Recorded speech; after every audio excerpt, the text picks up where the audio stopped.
कक्कड़ के पास आना चाहूंगी। डॉक्टर कक्कड़, ये घटना मई 2008 की है और तब से लेकर अब तक 5.5 साल में मीडिया के ही, जिस तरह दीपक ने बताया, मीडिया के ही कई लोगों ने जाके कहा नुपुर तलवार को कि आप रोती नहीं हैं, और पूछा, ये सवाल पूछा, आपकी बॉडी लैंग्वेज बड़ी डिफाई करती है चीजों को। मैंने भी कभी उनको 5.5 साल में इतने इंटरव्यूज हुए, कहीं पर भी रोते हुए नहीं देखा। वो आती हैं, अपनी बात रखती हैं और उसके बाद चली जाती हैं। आरुषि के भी जब जिक्र होता है तब वो इतनी इमोशनल कभी नहीं नजर आई। फिर ऐसा क्या हो गया कि कल वो इतना रो पड़ी और रात भर रोती रही, जिसके चलते आज उनका बीपी हाई? देखिए, इमोशनल आउटबर्स्ट आज तक उनका नहीं हुआ था, क्योंकि उनको एक होप थी कि कहीं ना कुछ उनके फेवर में होगा, या इस मामले में शायद वो कन्विक्ट नहीं होंगे। बट इनफैक्ट जब हम यहाँ पे थे भी, तो भी मैं दो चीज़ें एंटिसिपेट कर रहा था। जैसे कल दीपक जी ने कहा था ये कभी नहीं रोई हैं, पर मैं ये बिल्कुल एंटिसिपेट कर रहा था, जिस अब वर्डिक्ट निकलेगा और जब इनके अगेंस्ट होगा तो एक इमोशनल आउटबर्स्ट होना इनका पक्का है।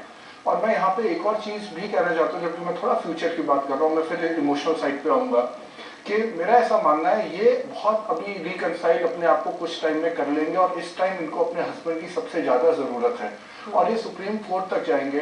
पर मुझे लगता है अगर इन्होंने अनफॉर्चुनेटली किया है, या एक्सीडेंट है, कुछ भी है, ये इसको अगर कभी एक्नॉलेज करेंगे भी जिंदगी में, तो शायद जब सारे रास्ते बंद हो जाएंगे तब एक्नॉलेज करेंगे, नहीं तो कभी एक्नॉलेज नहीं करेंगे, डिनायल मोड में रहेंगे।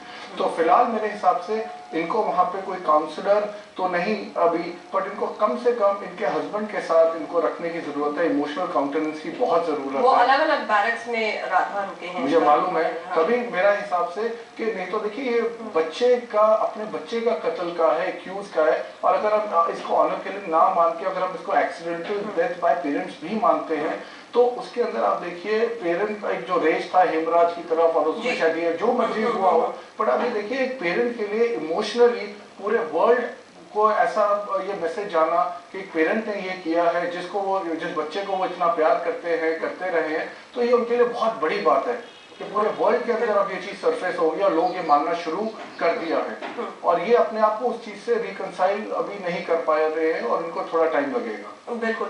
हम देख सकते हैं कि मनोज के पीछे भी, जहाँ दासना जेल में, वहां कुछ हरकत हुई है। इस अपडेट